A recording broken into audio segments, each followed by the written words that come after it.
We talked about some movies that got canned. Win. I don't know if you know about this one, but around 2000, it was in production for a while till it got canned. They were going to have Britney Spears and Justin Timberlake as Sandy and Danny Zuko in Grease.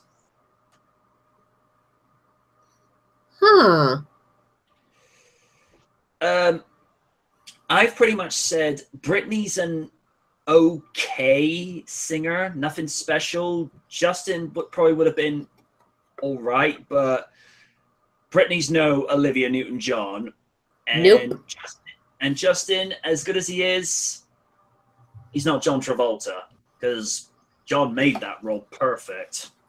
Let's see. Pretty much. Stefan said, Dear, A-Log's only just hear it. Yes, A-Log, this was a legit project back in 2000 because they thought it would be cute to have Britney and Justin remake that movie. boy, how awkward would that be? How awkward would that movie be nowadays?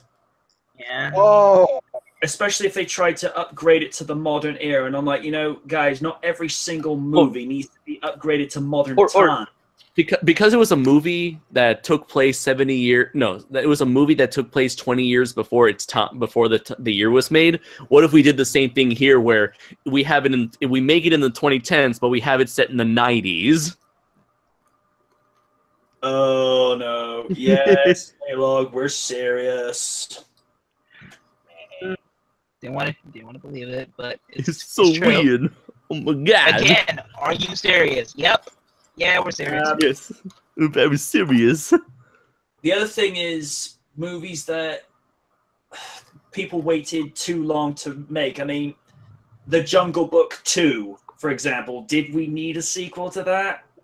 Or in that case, in that case, every Disney direct-to-video sequel. Oh, don't. yeah. Yeah. Although I honestly have no idea why The Jungle Book and Peter Pan ended up getting theatrical releases. Right? I mean, I enjoyed Lion King 2, Simba's Pride, because I thought that was a decent follow-up. Right? Yeah, I like Same. With regards to Lion King 3 or Lion King... 1.5. 1.5. All right. I kind of defend that movie because I like Timon and Pumbaa. So do I. Shall we run for our lives? Oh, yes, let's. Does anybody know who they're getting to voice Timon in the live-action version that they're doing? Oh, dear. I think I've heard about I that. forgot there was a live action movie to begin with. Yeah, they got Yeah. Donald Glover as adult Simba. Do you remember, like, there was an announcement for Tim Burton to do a live-action remake of Dumbo? What? No. No. Oh, now that you mention this, I do recall hearing that they wanted Will Smith as the ringmaster. No. Oh, you know what? No. I just found another. I just remembered another late sequel, Independence Day Resurgence. Oh, no. Remember? Oh, God, no. That was a thing that came When and I went. first heard about that, I was kind of excited because I liked the first movie, but then I realized, no, Will Smith's not in it. No, fuck that, guys. Well, to be fair, the only reason Will Smith was not in it is because for 3 movies back to back, he was demanding something like $53 million. Fox told him where to go because it's like, you're good, but you're not worth that kind of money. We'll just get Liam Hemsworth to replace you. The lesser Hemsworth.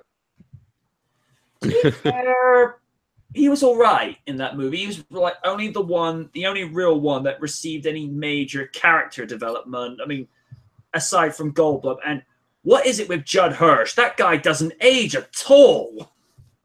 No!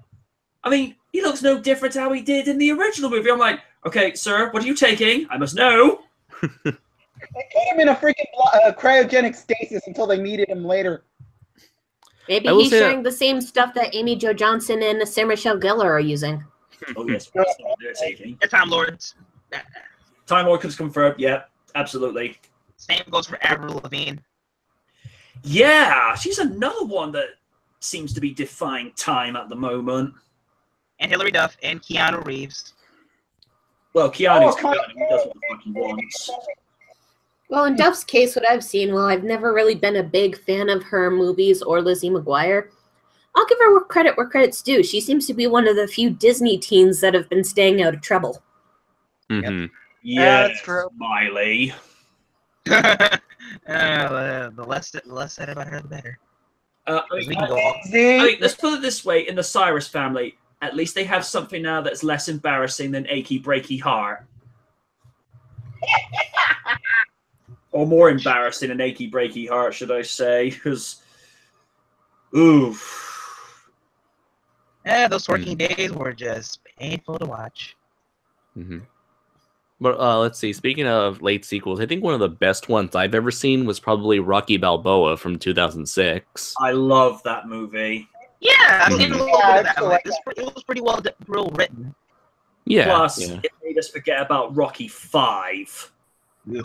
I still enjoy a bit of Uh-huh. Rocky 5 to an extent, to be honest.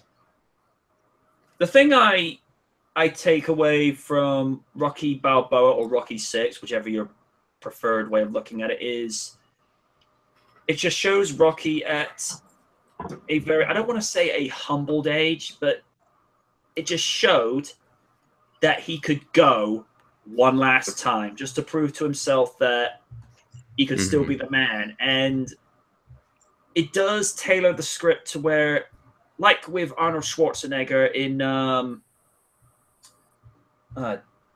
Last Stand, they actually tailor the script to where he is seasoned, but you can still see the man has something left in the tank. And as Raiden just said, Balboa was just well written, well cast as well. It's probably some of the best actors I've ever seen in anything with attached with Sylvester Stallone. And it was just great to hear one last time the Rocky theme. Whilst he's just going through the training and getting to the top by the Philadelphia Irish, like, yes. You hear that, it's about to get good. Oh, yeah. Oh, speaking of Rocky Balboa, what do you guys... Sorry, go ahead. Because do you guys know about the alternate ending to that movie? Yeah, they actually had him win it. Wow. Yeah, I didn't I'm know like, about that. oh, that wouldn't have made sense. I think that would have been a better ending. Huh. As for Creed A-Log, I haven't seen it, but I have heard it's very good. very good things about it. Oh, I yeah, heard real definitely. I heard real men cry from that movie. Especially Michael B. Jordan's performance. Mm-hmm. Oh, yeah. Let's see. If we were talking about Rocky Balboa, what do you guys think of Rambo or Rambo 4? I saw a little bit of that. It was pretty brutal, and it was pretty much up my alley. So I enjoyed for what it was. I only saw a little bit of it on TV once when I was still living in Los Angeles. It wasn't bad from the little I've seen. It's been years since I've seen it, but the last time I saw it, I thoroughly enjoyed it as well. Apparently, the follow-up to that movie, and this is only based on what I read on hearsay at the time, Rambo 5 was going to go very sci-fi because he was going to be hunting for an immortal... Predator? It might have gone that route. He was going to be hunting for an immortal creature. I'm like, Huh. okay. I can't find it, I gotta do what I gotta do. I'm gonna take my giant knife, I'm gonna fight the monster, because, it's being greedy lives, Seriously, why is no one hired you for voice acting, dude? Seriously. I don't know, man. There's people here that don't know about good talent, Now I'm thinking of him. Oh, I got one. Leave the predator hunting to me. I don't know. I don't trust you, Grandpa, quit I think I talking. could do a Nobody better understands the job. thing you're saying. Can we go home now? I have to check my Facebook. I'm just trying to talk, And Bo News and Call of Duty. with the thing. You know? Damn it, Grandpa! Damn it, Grandpa Rocky or Grandpa Rambo, whoever you are. Grandpa Rocco. Anymore, and why I'm dead. Remember when Spill reviewed Last Stand and some of the guys were trying to out Arnold each other? Oh, no. Oh, dear. Yeah. It's like, yeah. Oh, God. Boys have a penis, girls have a vagina. Let's see. Rambo versus aliens, A-Log said. That would be... Get away from her, you bitch! It's game over, man. Game over.